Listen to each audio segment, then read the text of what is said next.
Hi, boys and girls. This is Ms. Kathy. I'm so happy you've joined me today for another story just for you. Chris's Crazy Ball. Come see what I bought. Chris Vargas's shout brought his sisters running to the kitchen. What is it? Yo-Yo asked. Oh, it's just another ball, Maria complained. Chris laughed. No, it's not just another ball. It's different. Watch this. He set the big blue ball down on the kitchen floor and kicked it toward Maria. Boing! The ball bounced to Yo-Yo. Hey, how did you do that? Yo-Yo almost shouted. It's a crazy ball, Chris explained. It turns and twists while it's bouncing and rolling. You never know where it's going to go. Let me try it, Maria demanded. She tried to bounce the ball back to Chris. Boing! It hit the floor and bounced right to her mother. Hey, take this game outside, Mrs. Vargas said. Come on, let's play soccer with it, Chris shouted as he headed out. Maria and Yo-Yo were right behind him. They kicked and shouted in the front yard as the ball went everywhere but where they kicked it. Did you see that? Chris pointed to the edge of the sidewalk that was their goal. The ball went right up to the goal. Then, boing! It bounced away. After a while, Maria got bored. Let's play something else. How about kickball? That would be fun with this crazy ball. Chris thought about it. No, it's too windy. Let's keep playing soccer. He dribbled the ball across the yard. I want to play kickball too, Yo-Yo said. Come on, Chris, Maria added. We've played soccer long enough. Chris shook his head. It's my ball, and I want to play soccer. He kicked the ball, and it bounced past his sisters. That's another goal for me. You guys better start playing or you're going to lose. Yo-Yo shoved her hands in her pockets. I'm cold, she said. I'm going in. She ran to the door. Maria looked at Chris. He was chasing the ball again. I'm going in too, she muttered, and she followed Yo-Yo inside. Fine, Chris said to himself when they left. I'll play by myself. He kicked the ball against the garage door. Boing! It bounced away toward the rose bushes. This is more fun than playing kickball with them anyway, Chris told himself. But he didn't play very long. After school the next day, Chris grabbed his crazy ball and called to his mom.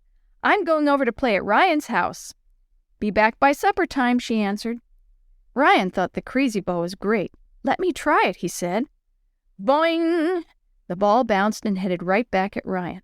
Whoa, Ryan shouted. This ball is crazy. Come on, Chris called. Let's play soccer with it. They each picked a goal to defend and started kicking. The ball went everywhere except where they wanted it to go. Hey, come back here. Stop that ball. After a few minutes, Ryan fell on the ball and Chris plopped down beside him. This crazy ball is really fun, Chris, Ryan said, breathing hard. I know. Let's try playing basketball with it. Chris shook his head. No, I want to keep playing soccer. He jumped up. Let's go. Ryan didn't jump up so fast. I'm tired of running back and forth. Let's just take turns shooting at the basket. Chris tapped the ball out from under Ryan's arm and jumped up. I'm headed for your goal, he shouted over his shoulder. Ryan didn't move. Come on, let's play basketball, he called. Chris shook his head. It's my ball, and I want to play soccer. Fine, Ryan answered, but I don't. Then he got up and went into his house. Chris picked up his ball and headed home. I don't need Ryan to have fun, he thought. I just want to play soccer. In his own yard, he spotted Maria and Yo-Yo playing with their dolls. Come on, girls, he called as he kicked the ball toward them. Let's play. Boing! The ball bounced in front of them, then headed toward the porch. I'll play kickball if you want, Maria called back. Me too, Yo-Yo agreed. Chris shook his head. I want to play soccer. Well, we don't, Maria said. We'll just keep playing dolls. Right, Yo-Yo? Right. Fine, Chris muttered to himself. I don't need them to have fun. He bounced the ball against the garage door again, but this time it wasn't much fun to chase the ball all by himself. Finally, he grabbed the ball and stomped into the kitchen. Mom, I'm bored. His mother looked up from a bowl of sliced carrots. Even with a new ball, you're bored? Why? No one will play with me, Chris complained. Mrs. Vargas raised one eyebrow. Didn't Ryan want to play? Yeah, he doesn't want to play soccer anymore. He just wanted to play basketball. So he went in. Mrs. Vargas looked at Chris but didn't say anything. And Maria and Yo-Yo will only play kickball, so there's no one for me to play with, Chris finished. You mean no one wants to play what you want to play, Mrs. Vargas said. Well, it's my ball, and I only want to play soccer. Chris folded his arms. I can do what I want to, right? Mrs. Vargas nodded. That's right. It's your ball.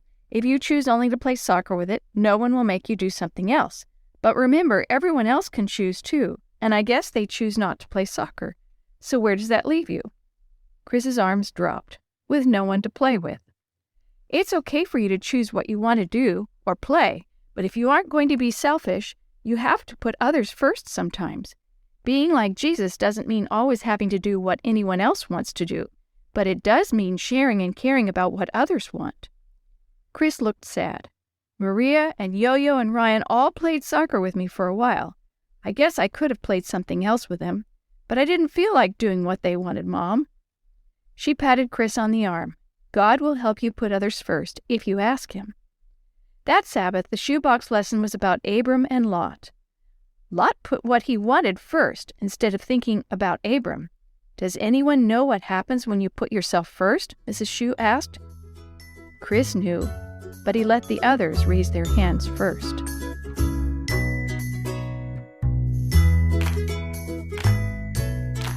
The story you have heard today is from the Shoebox Kids Bible Stories, written by Jerry D. Thomas and used with permission from the Pacific Press Publishing Association.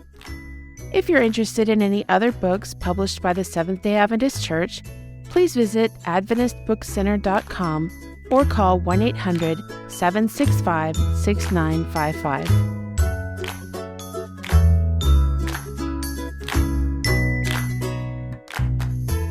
This podcast is a production of the Carolina Conference of the Seventh-day Adventist Church.